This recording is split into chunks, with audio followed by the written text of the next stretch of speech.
Hello students, welcome to our channel Scholarly Minds. So today we are going to deal with PPAG 171 Disaster Management. आज हम इसके कुछ important questions deal करने वाले हैं जो आपकी जून एग्जामिनेशन के लिए काफ़ी important होंगे. ओके अगर आपको ये वीडियो पसंद आता है तो please like the video and subscribe to our channel. One more thing I would like to add here is, अगर आपको इस सब्जेक्ट की गेस्ट पेपर्स परचेज़ करने हो तो आप आ सकते हैं shop.hindustanknowledge.com पर लाइक दिस, एंड यहाँ पर आप सब्जेक्ट कोड टाइप करके इजीली यहाँ से परचेज़ कर सकते हैं. इन केस अगर आपको कोई भी इशू आता है परचेज़ करने में तो you can contact us at 9580023321. Okay, so let's begin with our questions.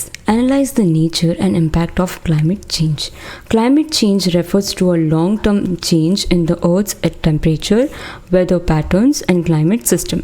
It is one of the most serious environmental issues facing the world today. Climate change is mainly caused by human activities such as burning fossil fuels, deforestation, industrialization, and excessive use of natural resources. These activities increase the amount of greenhouse gases in the atmosphere, leading to global warming and change in climate patterns. अब climate change की बात यहाँ पर की जा रही है, correct.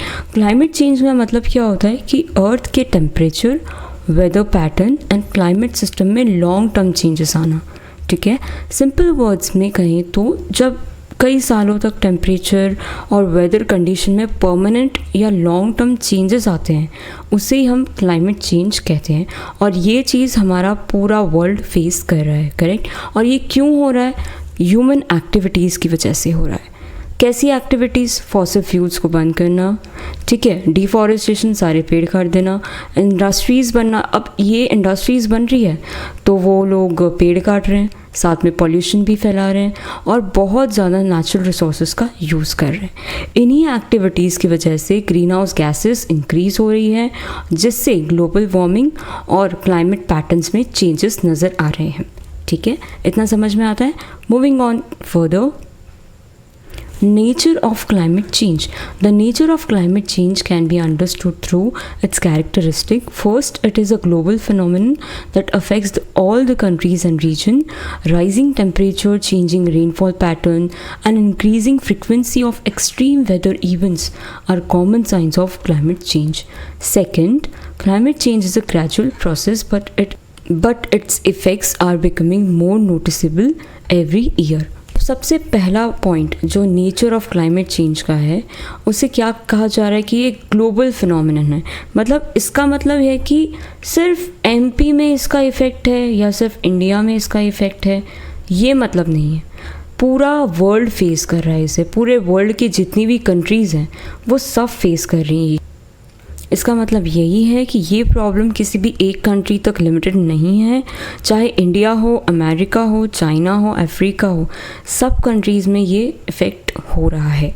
इसके कॉमन साइंस क्या है? टेम्परेचर का बहुत ज़्यादा बढ़ जाना, ठीक है, अनयूजुअल रेनफॉल, कभी भी बारिश आ रही है, फ्रीक्वेंट कभी भी फ्लड्स आ रहे हैं, कभी भी हीट वेव चल रही है, साइक्लोन आ रहे हैं. अभी आपने देखा होगा कुछ वक्त पहले ही दिल्ली में कुछ 240 किलोमीटर पर आवर की रफ्तार से आंधी तूफान चले थे, बहुत हवा चली थी. इनफैक्ट एमपी में भी इसका इफ़ेक्ट आया था. अब बाकी स्टेट्स के बारे में मुझे पता नहीं है, बट बहुत तेज़, कभी आज तक हमने ये सब नहीं देखा, लेकिन उस आंधी में ऐसा लग रहा था कि इंसान भी उड़ जाए, इतनी तेज़ थी, इतनी डिस्ट्रक्टिव थी वो. ठीक है, तो सेकंड पॉइंट पे हम बढ़ते हैं कि ये ग्रेजुअल प्रोसेस है. इसके जो इफ़ेक्ट्स हैं वो रोज़ हर साल आप नोटिस कर पाएंगे कि पिछले साल तो बस इतना ही टेम्परेचर था, हमारे यहाँ 45 डिग्री था, लेकिन इस बार हम देख रहे हैं कि 47 तक जा रहा है. टेम्परेचर कम भी है लेकिन ह्यूमिडिटी बहुत ज़्यादा इंक्रीज़ हो चुकी है. तो ये हम क्या कर रहे हैं, हम हर साल नोटिस कर रहे हैं कि पहले बहुत ठंड पड़ती थी, अब मतलब 1-2 घंटा स्वेटर पहन लो तो भी ठीक है, उसके बाद हटाना ही पड़ता है. तो average temperature of the earth has increase significantly over the last century. Glaciers and polar ice caps are melting, causing sea level to rise. अब क्या हो रहा है कि जितनी भी गर्मी की वजह से ग्लेशियर और पोलर आइस मेल्ट हो रहे हैं और इसकी वजह से जो सी लेवल है वो बढ़ रहा है. तीसरा पॉइंट क्या है कि climate change affects both natural and human system. It influence ecosystem, biodiversity, agriculture, water resources and human health. The changes can be direct, such as heat wave, or indirect such as food shortage caused by drought. Climate change सिर्फ nature को affect नहीं करता, वो human system को, human life पे भी बहुत impact डालता है. अब नेचुरल सिस्टम में क्या क्या चीज़ें आती है, फॉरेस्ट हो गया, रिवर्स हो गए, ओशियन हो गया, वाइल्ड लाइफ हो गया, ये सब इफ़ेक्ट होते हैं इन चीज़ों से. किससे? क्लाइमेट चेंज से. और ह्यूमन सिस्टम की अगर मैं बात करूँ तो एग्रीकल्चर अफेक्ट होगा कि नहीं. आप सोचिए कि राइस को कल्टिवेट किया गया है, ठीक है, और सडनली बहुत ज़्यादा बारिश आ जाए या बहुत ज़्यादा कुछ ऐसा हो जाए जिससे ये राइस की जो फील्ड है वो डिस्ट्रॉय हो जाए, तो आप सोचिए कि एग्रीकल्चर डिस्ट्रॉय होगा कि नहीं. बिल्कुल होगा. क्लाइमेट चेंज की वजह से वाटर रिसोर्सेज पे भी इफ़ेक्ट आएगा और लोगों की हेल्थ पे भी इम्पैक्ट आएगा. आप देखेंगे कि कभी भी सीज़न अचानक से चेंज हो जाता है तो लोग बीमार पड़ने शुरू हो जाते हैं, है ना. नहीं सहन होता है इतना जो एक्सट्रीम वेदर कंडीशन चेंज होते हैं, ठीक है. तो ये सारी चीज़ें क्या थी, नेचर ऑफ क्लाइमेट चेंज, इसकी वजह से क्या क्या चीज़ें हो रही हैं. अब देखते हैं impact of climate change on environment. हम देखते हैं कि अब एनवायरनमेंट के साथ क्या होगा.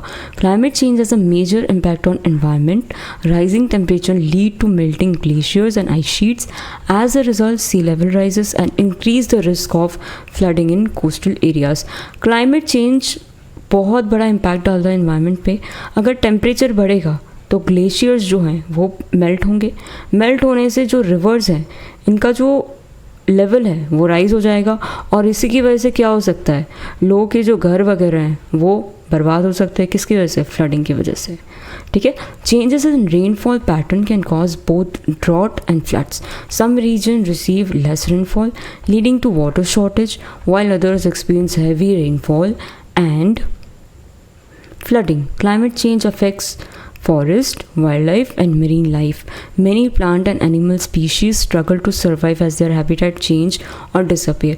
अब आप देखिए कि इसकी वजह से changes in rainfall, कहीं बहुत ज़्यादा बारिश हो रही है तो सब कुछ बह गया, कहीं बिल्कुल बारिश नहीं हो रही है तो पानी की किल्लत हो गई. तो रेनफॉल के चेंजेस की वजह से कुछ जगह पे तो अच्छा खासा पानी मिल जाएगा, ठीक है, और कुछ लोग तो फ्लडिंग भी एक्सपीरियंस करेंगे, लेकिन कुछ जगह बिल्कुल सूखा पड़ जाएगा, कुछ है ही नहीं, पानी ही नहीं है, बाहर से आ रहा है, इधर से मंगा रहे, उधर से मंगा रहे. और इसके साथ साथ जो फॉरेस्ट हैं उन्हें भी तो प्रॉब्लम होगी, जो वाइल्ड लाइफ है, जो मेरीन लाइफ है, उन्हें भी तो दिक्कत फेस करनी ही पड़ेगी.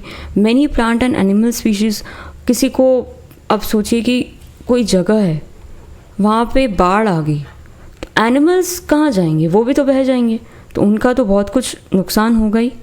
फॉरेस्ट में अगर ज़्यादा पानी आ गया तो फॉरेस्ट भी रिस्क पे आ जाएंगे, ठीक है. जो एनिमल स्पीशीज़ हैं वो सर्वाइव ही नहीं कर पाते ऐसी कंडीशंस में, ऐसे क्लाइमेट चेंज की वजह से. ओके, आगे बढ़ते हैं.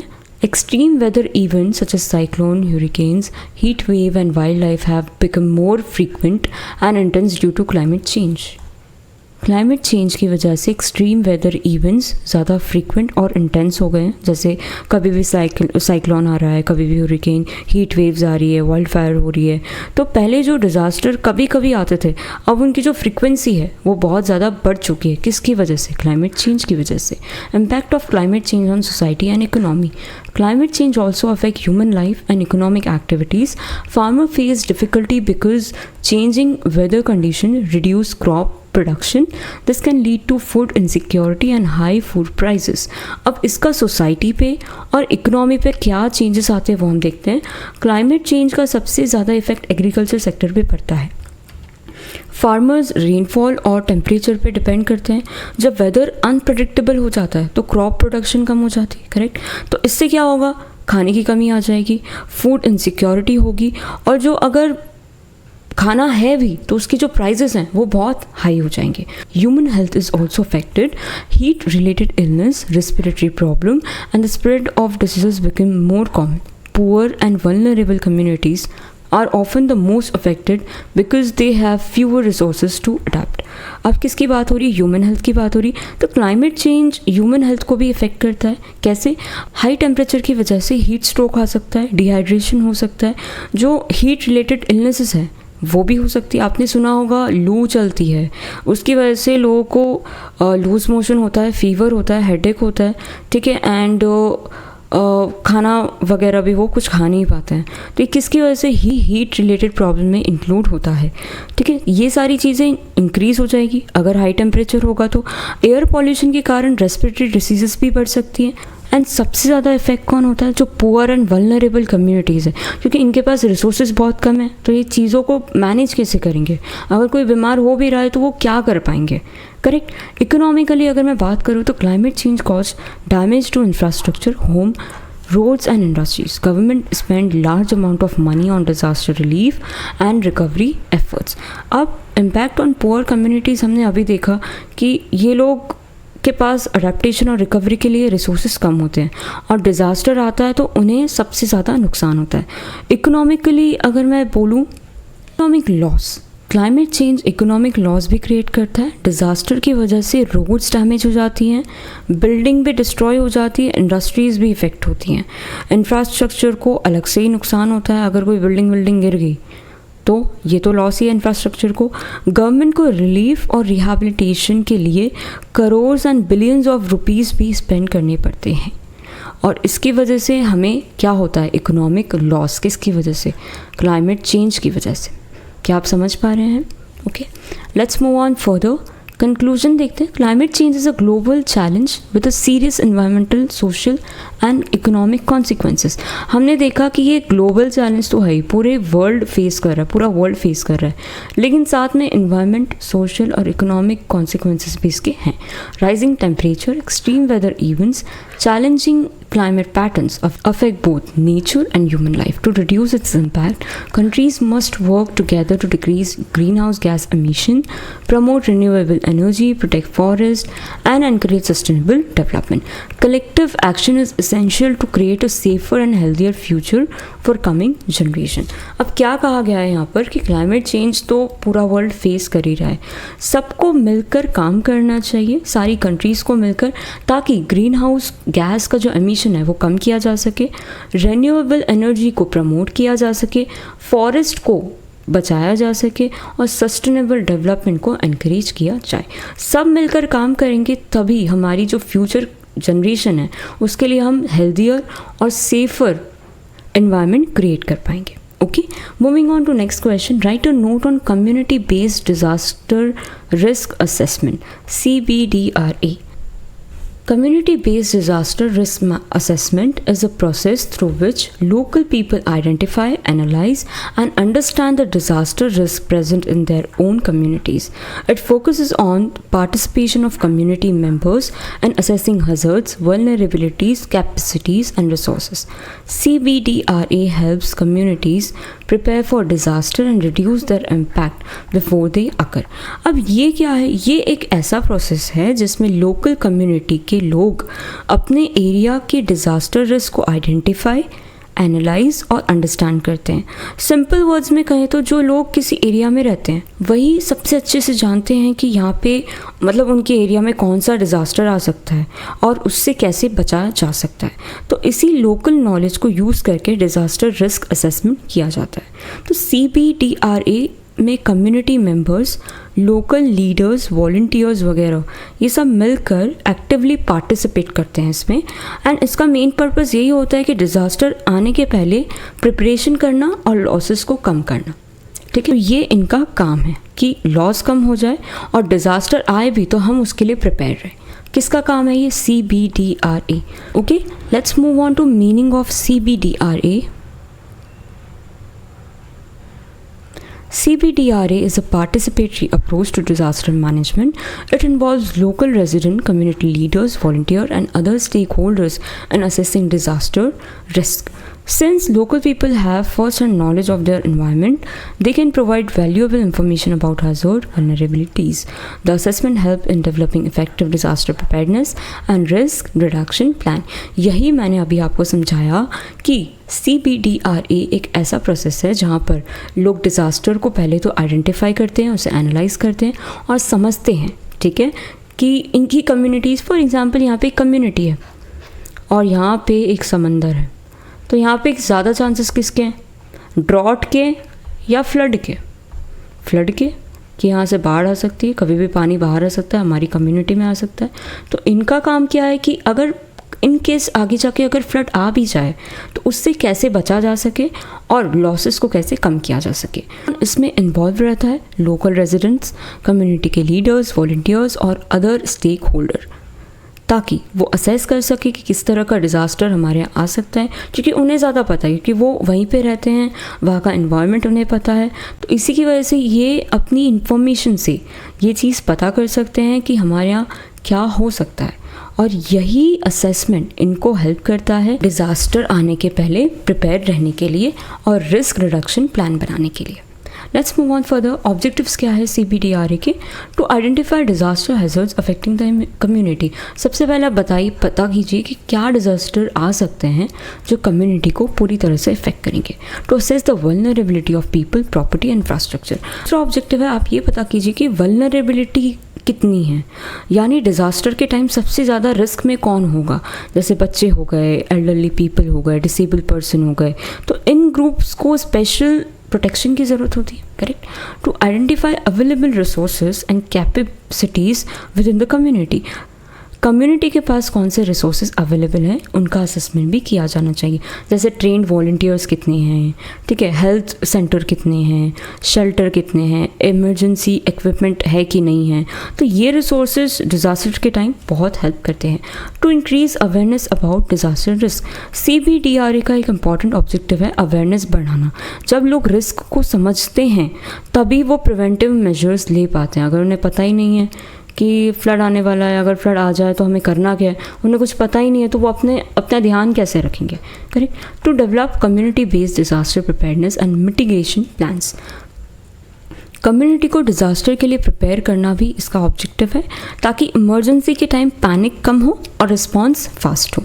To strengthen the community participation and disaster management. Disaster management के वक्त कम्युनिटी का पार्टिसिपेशन स्ट्रॉन्ग करना किसका ऑब्जेक्टिव है? CBDRA का। प्रोसेस क्या है इसका? Let's see. Process of CBDRA, community mobilization. The process begins by involving local people and creating awareness about disaster risk. Community meeting and discussion are organized to encourage participation.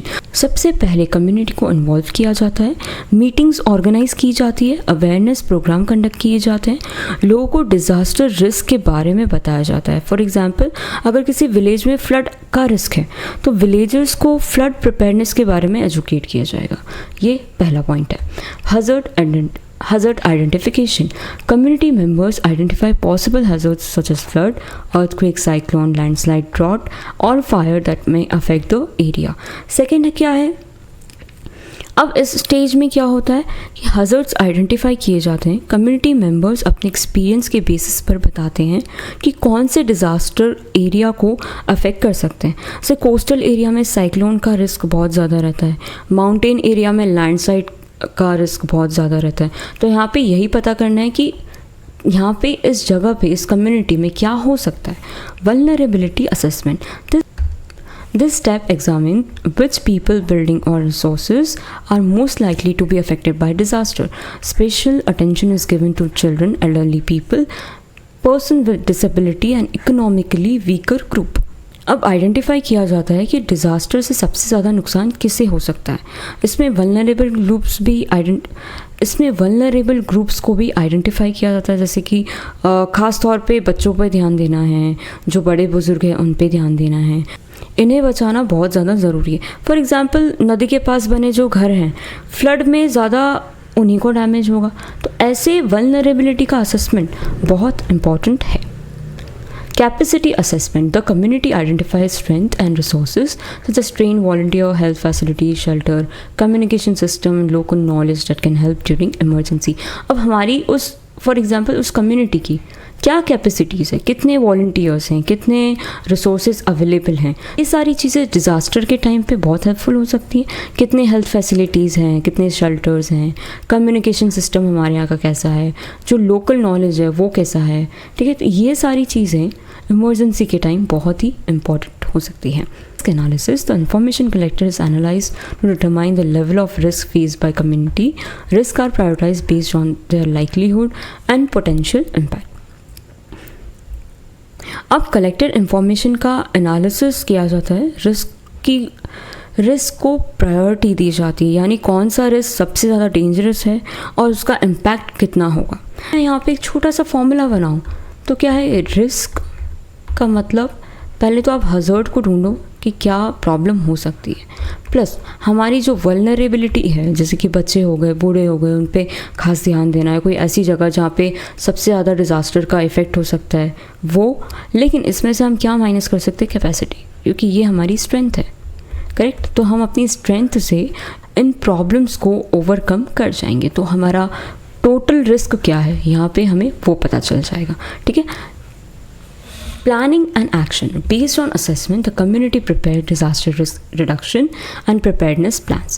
These may include evacuation route awareness program, emergency response team and safety measures. अब यहाँ पे क्या बताया जा रहा है कि assessment के बाद लास्ट स्टेज में डिज़ास्टर प्रिपेयरनेस के प्लान बनाए जाते हैं, ठीक है। अब जैसे कि इवैक्यूएशन रूट हो गए कि भाई अगर जैसे कि कोई मेन रोड है, कोई ये मेन रोड है, ठीक है, जाने का यही रास्ता है, लेकिन डिज़ास्टर के लिए एक छोटा सा यहाँ पे से भी पतला सा रूट दे दिया जो आगे जाके यहीं पे ही मिलता है। तो ये क्या है, इवैक्यूएशन रूट, कि अगर ये रास्ता बंद हो जाए ना तो ये रास्ते से आपको बाहर निकल जाना है। ये क्या है, इवैक्यूएशन रूट। अवेयरनेस प्रोग्राम की अगर ऐसा होता है, फ्लड आ जाती है तो आप इस रास्ते से बाहर चले जाइए, आप अपना कुछ सामान वगैरह आप मत लीजिए, आप बस कैसे भी करके अपनी फैमिली को यहाँ तक लेकर आ जाइए, यहाँ से हम लोग अपना देख लेंगे, यहाँ से हम आपका ध्यान रख लेंगे, इमरजेंसी जो टीम्स है वो वहाँ पर आके आपको बचा लेगी। तो ये सारी क्या चीज़ें हैं, ये अवेयरनेस प्रोग्राम में इंक्लूड होती हैं, okay.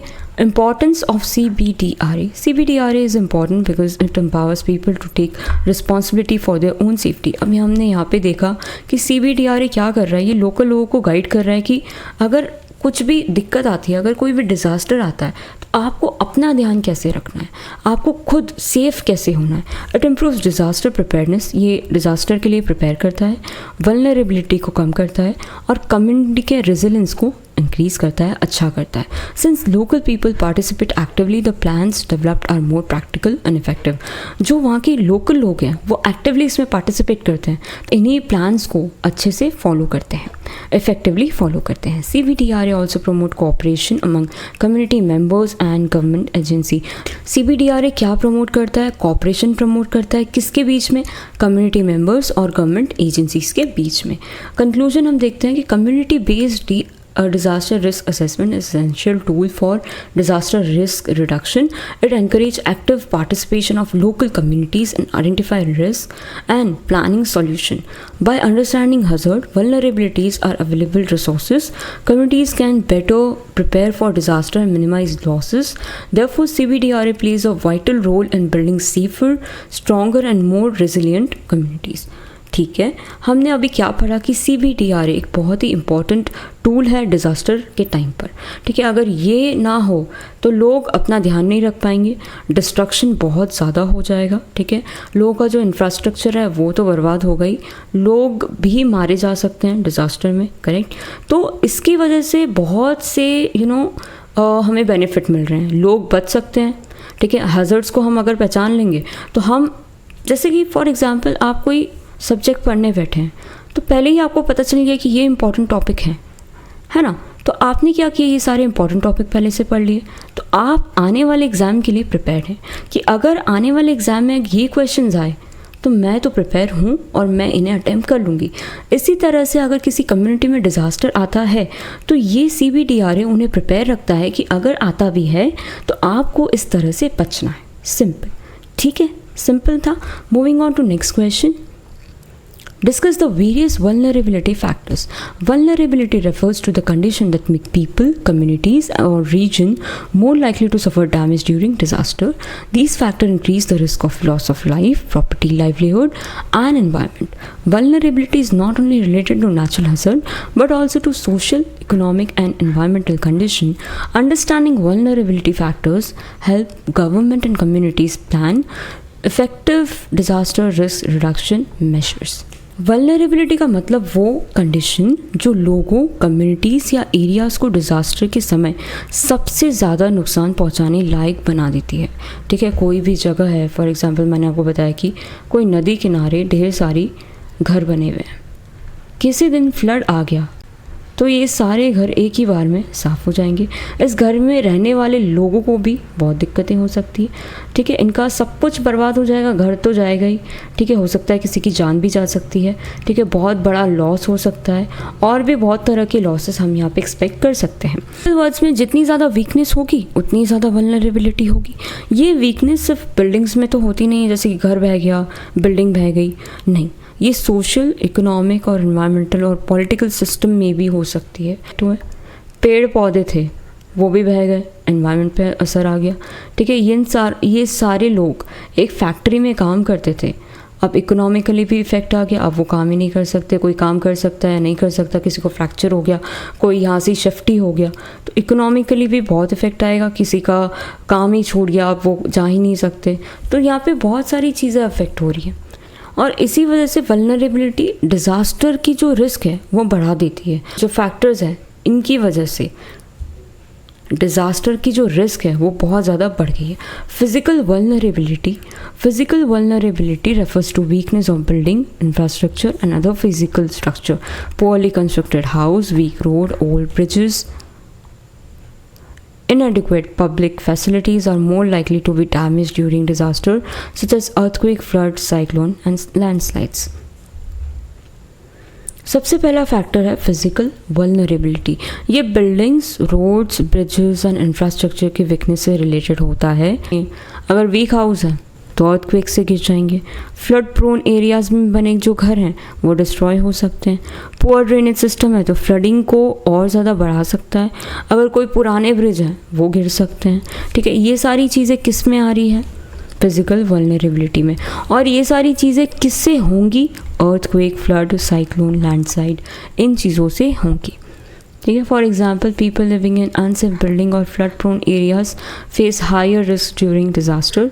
Lack of proper drainage system and protective structure also increase the physical vulnerability. यही मैंने अभी आपको बताया।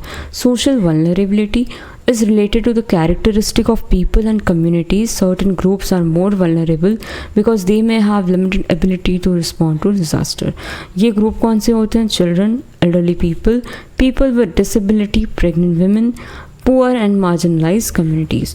अब यहाँ पे सोशल वल्नरेबिलिटी की बात की जा रही है। सोशल वल्नरेबिलिटी लोगों की सोशल कंडीशन से रिलेटेड होती है।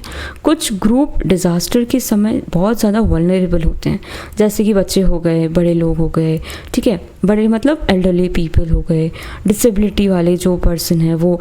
अब ये क्यों वल्नरेबल होते हैं? क्योंकि इनकी मोबिलिटी और रिस्पॉन्स कैपेसिटी काफ़ी लिमिटेड होती है। आप सोचिए, एक बच्चा है, एक फैमिली है, वहाँ दो मतलब मम्मी पापा हैं और उनके 4 बच्चे हैं, ठीक है। 4 बच्चे हैं, तो अब इनके लिए बहुत डिफ़िकल्ट है कि इन चारों को कैसे इस डिज़ास्टर से बचाया जाए। इमरजेंसी के टाइम पे इनको एक्स्ट्रा सपोर्ट लगता ही है, ठीक है, क्योंकि ये फास्ट रिस्पॉन्स नहीं कर पाते हैं किसी भी चीज़ को। जैसे एक एल्डरली पर्सन है, फ्लड के टाइम पे उतनी जल्दी इवैक्यूएट वो नहीं कर पाएंगे, क्योंकि एक हेल्दी यंग पर्सन जैसे कर सकता है वैसे कोई बुज़ुर्ग इंसान फटाफट कूदा फांदी नहीं कर सकता, करेक्ट। तो वो बुज़ुर्ग इंसान बहुत धीरे धीरे चलेंगे, लेकिन एक कोई यंग पर्सन है वो फटाफट कूद के अपने आप को बचा लेगा कैसे भी करके। Low literacy level, lack of awareness and limited access to information can also make people more vulnerable during emergency. अब पढ़े लिखे नहीं हैं, अवेयरनेस नहीं है, इन्फॉर्मेशन नहीं है, तो इसकी वजह से भी वो लोग वल्नरेबल होते हैं और ड्यूरिंग इमरजेंसी वो टाइमली रिस्पॉन्स नहीं कर पाते हैं। Economic vulnerability refers to financial condition of individuals and communities. Poor people often live in unsafe areas because they cannot afford better housing. They may also lack savings, insurance sources to recover after a disaster. Economic vulnerability क्या है? ये financial situation से related होती है। Poor people generally ज़्यादा vulnerable होते हैं क्योंकि उन्हें अच्छा घर रहता नहीं है रहने के लिए, और इंश्योरेंस भी नहीं होता है, सेविंग्स भी कम होती है, रिकवरी रिसोर्सेज भी बहुत लिमिटेड होते हैं। तो डिज़ास्टर के बाद क्या होता है? उनका इनकम का लॉस हो जाता है, क्रॉप्स डैमेज हो गए, बिजनेस का लॉस हो गया, अनएम्प्लॉयमेंट आ गया। तो ये सारी जो प्रॉब्लम्स है वो बहुत ज़्यादा बढ़ जाती हैं। आप ये देखिए नीचे लिखा हुआ ही है, loss of income, destruction of crop, ये सारी चीज़ें किनके साथ होती हैं? पुअर पीपल जनरली, ये लोग बहुत ज़्यादा फेस करते हैं। तो economically weaker section of society are generally more vulnerable to disaster. Disaster जब भी आता है तो ऐसे लोग काफ़ी, ये जो ग्रुप है वो काफ़ी अफेक्ट हो जाता है। Environmental vulnerability arises from the degradation of natural resources and ecosystem. Deforestation, soil erosion, pollution, and destruction of wetland increase the impact of natural hazards.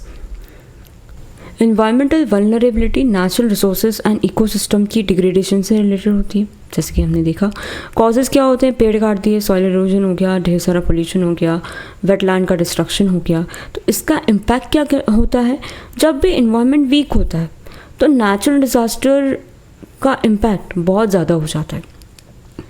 आप सोचिए कि हमारे यहाँ मेट्रो बन रहा है इंदौर में, ठीक है, तो उन्होंने 2 गार्डन साफ़ कर दिए, बढ़िया गार्डन थे, ठीक है, अच्छे खासे पेड़ वगैरह लगे हुए, 2 गार्डन साफ़ कर दिए उन्होंने, बहुत बड़े बड़े पेड़ों को काट दिया। समझना चाहिए कि अगर आप एक पेड़ काट रहे हैं, है ना, एक पेड़ अगर आप काट रहे हो तो आप 10 लगाओ भी तो सही, सांस कैसे लेंगे, सारे पेड़ काट दोगे तो, करेक्ट। तो ये सारी चीज़ें, ठीक है, डिज़ास्टर में तो ये चीज़ें बचाती हैं, लेकिन नॉर्मल लाइफ में भी आपको पेड़ों की ज़रूरत है, सांस कैसे लोगे आप।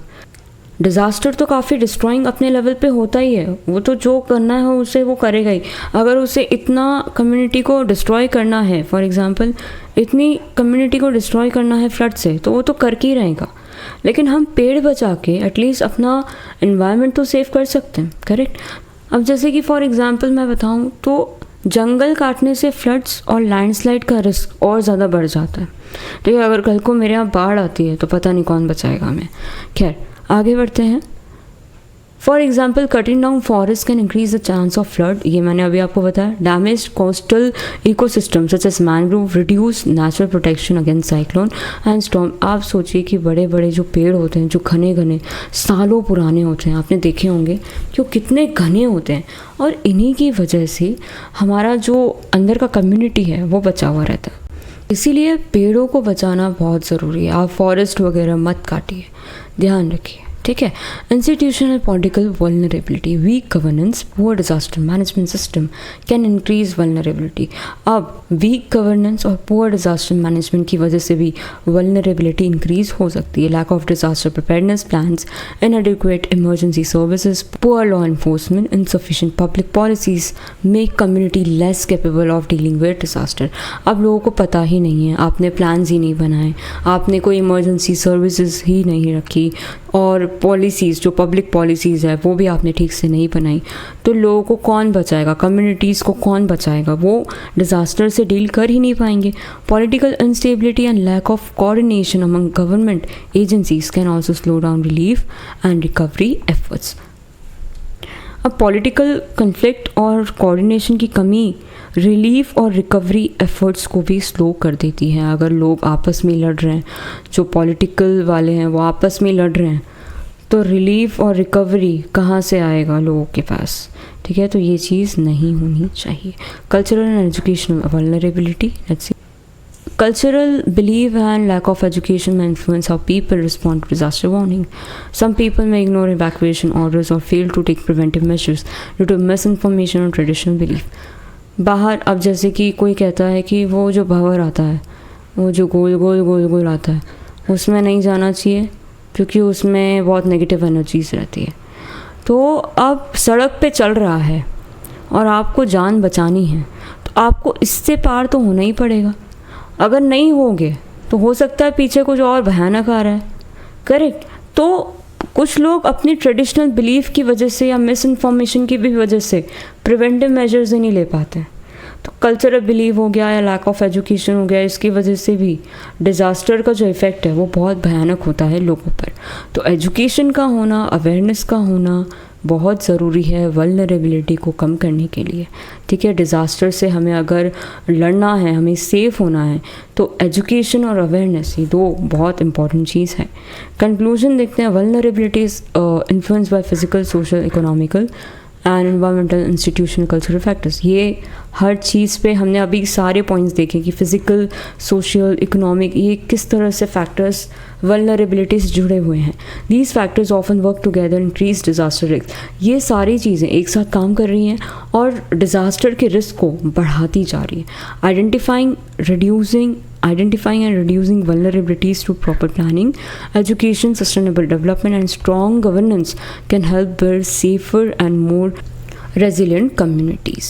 तो अब क्या बताया जा रहा है कि लोगों को अवेयर होना चाहिए, प्रॉपर एजुकेशन होना चाहिए, ठीक है, स्ट्रॉन्ग गवर्नेंस भी होना चाहिए, प्रॉपर प्लानिंग होनी चाहिए, सस्टेनेबल डेवलपमेंट को हमें प्रमोट करना चाहिए, जिससे डिज़ास्टर का रिस्क पूरी तरह से हम ड्रॉप कर सकते हैं। पूरी तरह से तो नहीं, लेकिन काफ़ी हद तक हम उसे कंट्रोल कर सकते हैं, उससे होने वाले लॉसेस को रोक सकते हैं। खुद को प्रिपेयर करके हम खुद को साथ में आसपास के लोगों को भी बचा सकते हैं। किससे? डिज़ास्टर से। Indigenous knowledge helps to reduce disaster risk. Next question पे हम अब चलते हैं। Indigenous knowledge refers to the traditional wisdom, skill, and practice developed by local communities over many generations. This knowledge is based on people's experience of living in a particular environment, dealing with the natural events such as flood, drought, cyclone, earthquake, and landslide. Indigenous knowledge plays an important role in disaster risk reduction because it helps community prepare for, respond to, and recover from disasters effectively. ठीक है, इसका मतलब क्या होता है कि local communities का traditional knowledge जो जनरेशन से डेवलप हुआ है, ये नॉलेज किसी बुक या यूनिवर्सिटी से नहीं आता है। ये नॉलेज लोगों को अपने एक्सपीरियंस से, ठीक है, ऑब्जर्वेशन से, डेली लाइफ से मिलता है। ये एक जनरेशन से दूसरी जनरेशन तक ट्रांसफ़र होता है। इसमें क्या क्या इंक्लूड होता है? ट्रेडिशनल फार्मिंग मेथड हो गया, वाटर कंजर्वेशन टेक्निक हो गई, घर कैसे बनाना है, वेदर का फोरकास्ट कैसे करना है, अगर बादल इस तरफ से आ रहा है तो ऐसे होगा। तो ये सब क्या है? इंडिजिनस नॉलेज है, ठीक है, चलता ही आ रहा है, मतलब सदियों से चलता आ रहा है। फॉरेस्ट मैनेजमेंट के बारे में हो गया या नेचुरल रिसोर्सेज के बारे में हो गया। और सिंपल वर्ड्स में कहूँ तो इंडिजिनस नॉलेज वो विजडम है जो लोकल कम्युनिटीज़ सालों के एक्सपीरियंस से उन्होंने सीखा है। ठीक है, ये नॉलेज कैसे मिला है? उन्हें एक्सपीरियंस के थ्रू मिला है। ठीक है, पर्टिकुलर एनवायरनमेंट में वो रहते आ रहे हैं कि ये तो हमेशा होता है, हम ऐसे ही करते हैं और हम अपने आप को ऐसे ही बचाते हैं। Moving on to next, meaning of indigenous knowledge. Indigenous knowledge is the local knowledge that help people gain through observation, experience, practice over a long period of time. It includes traditional method of farming, water conservation, housing construction, weather forecasting, natural resource management. This knowledge is usually passed from one generation to another through stories, custom and daily practices. अब इस knowledge के बारे में बताया जा रहा है कि एक लोकल नॉलेज है जो ऑब्जर्वेशन के थ्रू, एक्सपीरियंस के थ्रू लोगों ने गेन किया है। ठीक है, इसमें ट्रेडिशनल मेथड होते हैं कि फार्मिंग कैसे कर सकते हैं, हम पानी को कैसे बचा सकते हैं, अगर घर बनाना है तो अगर ये चीज़ को हम ऐड करेंगे तो घर में खुशबू रहेगी या फिर पॉजिटिविटी रहेगी, वेदर को कैसे फोरकास्ट करना है, नेचुरल रिसोर्सेज का मैनेजमेंट कैसे करना है। तो ये सारी चीज़ें इसमें इंक्लूडेड हैं और ये एक पीढ़ी से दूसरी पीढ़ी जाती है कैसे? स्टोरीज़ के थ्रू, कस्टम्स के थ्रू और डेली प्रैक्टिसेस के through. Okay, Role of indigenous knowledge in disaster risk reduction. Early warning of disaster. Local communities often observe natural signs that indicate an approaching disaster. Change in animal behavior, unusual cloud formation, sea movements, wind pattern, flowering of certain plants can help predict flood, storm or earthquake. These traditional warning signs allow people to take precaution before a disaster occurs. अब ये लोग कैसे होते हैं? ये छोटी छोटी चीज़ों को देख के पता कर लेते हैं कि कुछ होने वाला है। जैसे कि कुत्ता बहुत भौंक रहा है, मतलब कुछ होने वाला है। यूजुअल क्लाउड बन गए, बहुत बड़े बड़े से काले काले बादल आ गए अचानक से। सी मूवमेंट्स, बहुत सारी वेव बन रही है। विंड का पैटर्न यहाँ से आना था लेकिन इस डायरेक्शन से विंड आनी थी, लेकिन अब इस तरफ से विंड्स आ रही है, मतलब कुछ होने वाला है। तो इन चीज़ों से वो पहले से ही वॉर्न हो जाते थे और अपने अपने प्रिकॉशंस ले लेते थे। Safe housing practice. Many indigenous communities build houses according to local environmental condition. In flood-prone areas, houses are often built on raised platform. In earthquake-prone regions, traditional houses may use flexible materials such as bamboo and wood, which can better withstand shaking. These construction methods reduce damage and save life. Indigenous knowledge के दूसरे important contribution safe housing techniques में देखा जाता है। ठीक है, जैसे flood prone areas है तो यहाँ पे जो लोग traditional houses में रहते हैं उसको थोड़ा ऊंचा बनाते हैं। ठीक है, ताकि अगर पानी आ भी जाए तो घर को ना बर्बाद करे, थोड़ा सा वो ऊंचा बनाते हैं। ठीक है, इससे फ्लड का पानी अंदर नहीं आता। अर्थक्वेक अगर कोई अर्थक्वेक प्रॉन एरिया है कि यहाँ पे अर्थक्वेक आते ही रहते हैं, तो वो बैम्बू एंड वुड का ज़्यादा यूज़ करते हैं। ये मटेरियल काफ़ी फ्लेक्सिबल होते हैं और अर्थक्वेक शॉक को बेटर टॉलरेट कर पाते हैं। ठीक है, ये हो गया सेफ हाउसिंग प्रैक्टिसेस के बारे में। और इन्हीं प्रैक्टिसेस की वजह से आप देखिए डैमेज भी कम होगा, लोगों की लाइफ भी बच रही है। Sustainable use of natural resources. Indigenous communities have long practice sustainable management of forest, water resources and land. Healthy forest can reduce the risk of landslide, flood with proper water conservation technique, help communities cope up with drought. Such practices make communities more resilient to natural hazards. Indigenous community environment के साथ एक balance maintain करना जानती है। ये natural resources का sustainable use करती हैं। कैसे? वो पानी को अच्छे से बचाएंगे अपने टेक्निक्स के हिसाब से, ठीक है, फॉरेस्ट को अच्छे से रखेंगे, लैंड को अच्छे से रखने की कोशिश करेंगे, पानी को इसलिए बचाएंगे तो ताकि अगर आगे जाके ड्रॉट आता है तो उससे वो कोप अप कर जाए। तो इस छोटी छोटी ये जो प्रैक्टिसेस वो कर रहे हैं, इसकी वजह से वो नेचुरल हज़ार्ड से भी बच रहे हैं और अपने आप को सेफ भी कर रहे हैं। और किस तरह से बचना है ये उसका भी सॉल्यूशन निकाल लेते हैं। Community preparedness. Traditional society often strong social network and community cooperation during emergency. Community members work together to share resources, provide shelter, support affected families. These collective action improve disaster preparedness and response. Traditional societies के काफ़ी strong social network होते हैं और community का cooperation भी काफ़ी अच्छा होता है।